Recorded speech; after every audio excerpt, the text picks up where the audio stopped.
Christmas was supposed to be safe. That's what I told myself as I stood in front of the bathroom mirror, smoothing down the red sweater I'd bought just for that night.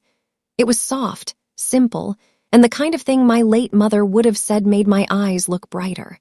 I hadn't been back to my father's house in almost a year, and part of me hoped, stupidly, that time had made things better. I was wrong. My name is Emily Carter, and this is the night I stopped trying to belong to a family that had already decided I didn't. The house smelled like roasted turkey, cinnamon, and expensive cologne, the kind my father wore now that he had remarried. Christmas lights blinked along the gutters outside, too perfect, too cheerful, like a lie wrapped in plastic. Inside, laughter echoed. Not mine. My father, Richard Carter, barely looked up when I walked in. He was already pouring wine for his wife, Linda, the woman who replaced my mother barely a year after her funeral. "Emily," he said, nodding like I was a distant coworker, not his daughter. "You made it." Linda smiled tightly. "We weren't sure you'd come." Her son, Jason, sat at the dining table scrolling on his phone, legs stretched out, chair tilted back like he owned the place. Correction, he did own the place now, or at least he acted like it. Jason was my father's stepson, 2 years older than me, louder, crueler, and completely protected by Linda. "Didn't think you, show," Jason said without looking up. "Guess even charity cases like free food." I ignored him. I always did. That was my first mistake. Dinner started politely enough, forced smiles, fake questions, Linda talking about Jason's bright future while conveniently skipping over the fact that he dropped out of college twice. My father barely spoke to me, except to correct me when I mentioned my job at a marketing firm. "It's not really management," he said, "more like assistant level." Jason smirked. I felt the familiar burn in my chest, the one that came from years of being minimized. Then the wine flowed. Jason got louder, meaner. "So, Em," he said, leaning back in his chair, voice dripping with mock concern. "Still renting that tiny apartment? Or did you finally trap some guy into paying your bills?" Linda laughed, actually laughed. "Jason," she said gently, not stopping him, "be nice." "I am nice," he replied, "just asking questions." I looked at my father. He avoided my eyes. That was when something inside me cracked. Dessert hadn't even been served when Jason stood up, walked behind my chair, and whispered something I'll never forget. "Mom says you're the reason your real mom died. Stress will do that." I stood up so fast my chair scraped loudly against the floor. "What did you say?" I demanded. The room went silent. Jason raised his hands like I was crazy. "Relax, just repeating what everyone thinks." "That's enough," Linda said, but she was smiling. My father finally spoke. "Emily, don't cause a scene." A scene. That word echoed in my head, just as Jason shoved me. Hard. I lost my balance, my heel catching on the rug. I hit the floor in front of the Christmas tree, ornaments rattling, lights flickering. For a second, no one moved. Then Jason laughed. "Wow," he said, "dramatic much." My palms burned. My heart pounded so loudly I could barely hear myself breathe. I looked up at my father. He didn't help me up. He didn't yell. He didn't even look angry. He looked embarrassed.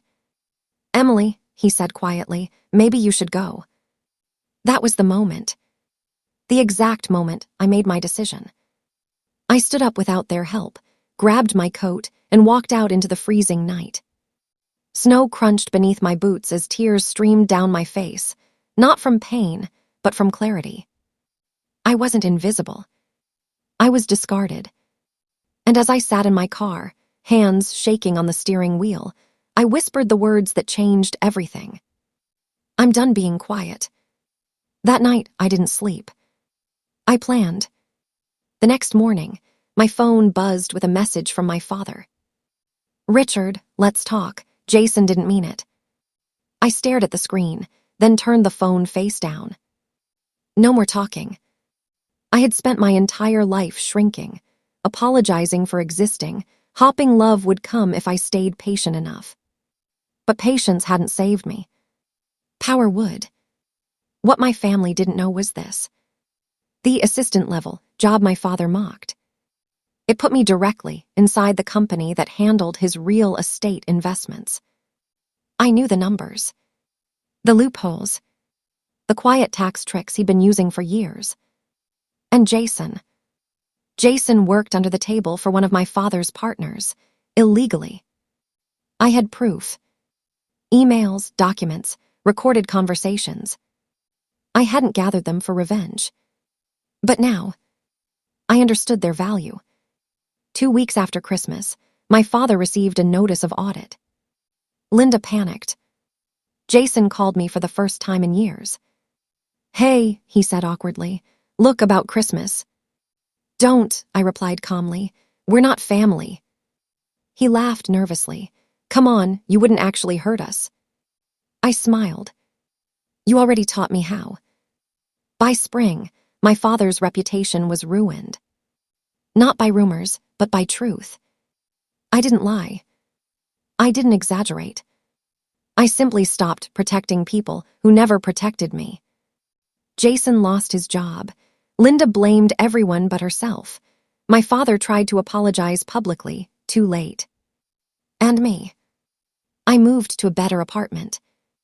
Got promoted. Started therapy. Built a life that didn't require anyone's permission. Last Christmas, I spent the evening with friends who felt like family. No shouting. No fear. No pushing. Just peace. Sometimes revenge isn't about destruction. Sometimes it's about choosing yourself and never letting anyone shove you down again. I didn't go back to my father's house after Christmas. Not for an apology. Not for an explanation. Not even for closure. Because for the first time in my life, I understood something clearly. Closure doesn't come from the people who broke you. It comes from the moment you stop begging them to care. For weeks after that night, my body carried the memory of the fall, the way the floor felt cold against my palms, the way laughter followed instead of concern.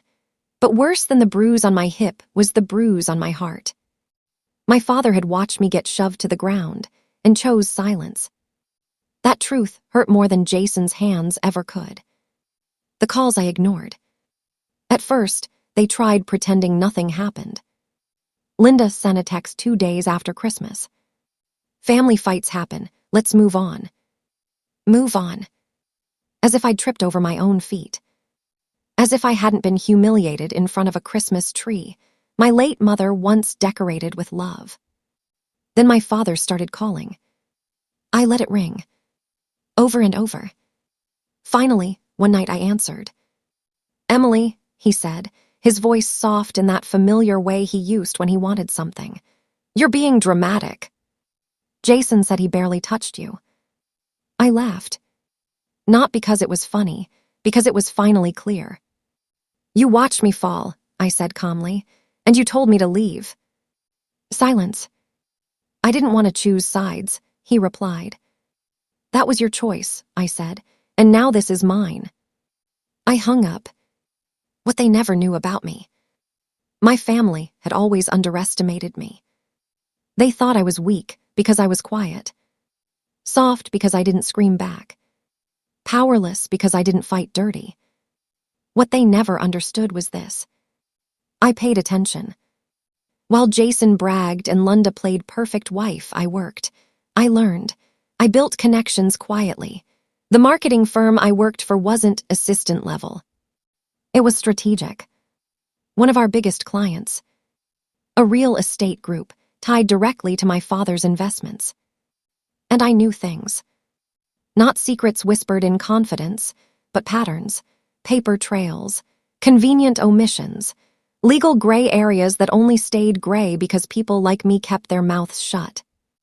After Christmas, I stopped keeping quiet. The first domino. I didn't call the authorities.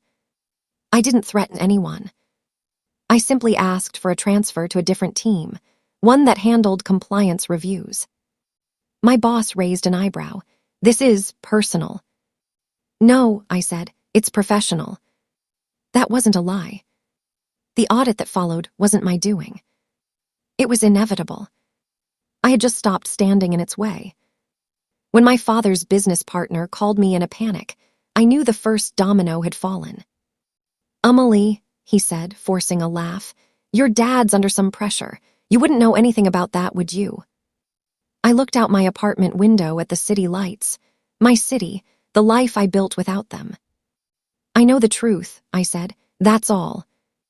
Jason begged. Lunda blamed. My father broke. Jason showed up at my apartment, unannounced one evening. The same guy who shoved me to the floor now stood in the hallway, pale and desperate. "You need to fix this," he said. "My job." I crossed my arms. "The one you got illegally." He swallowed hard. "Come on," he muttered. "We're family." I stepped closer, my voice steady. "You stopped being my family when you laughed at me on the floor." He reached for my arm. I stepped back. "Leave," I said, "before I call the police." He left.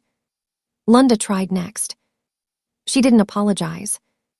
She cried. She said I was destroying everything. I almost felt sorry for her. Almost. "You built this on silence and favoritism," I replied. "I just stopped participating." Then my father came. Not to my apartment. He didn't deserve that. He called me from his office, his voice shaking. "I'm losing everything," he said. "Please, I'll make Jason apologize. I'll admit I was wrong." I closed my eyes. "I needed you to protect me," I said softly. "Not after, but when it mattered." "I'm still your father," he whispered. "And I'm still your daughter," I replied. "That didn't stop you." The aftermath. By summer, it was over. Jason's reputation was ruined. No charges, just consequences. Lunda retreated into bitterness, blaming everyone but herself. My father lost investors, respect, and the illusion of control. And me. I was promoted. I moved into a sunlit apartment with plants on the windowsill and peace in every room. I started therapy. I learned how deep wounds go when they come from family, and how strong healing feels when you finally choose yourself. This Christmas, I didn't sit at a table where I wasn't wanted. I spent the evening with friends who felt like home. We cooked together, we laughed, we played music too loud. No one shoved me. No one silenced me. No one made me feel small.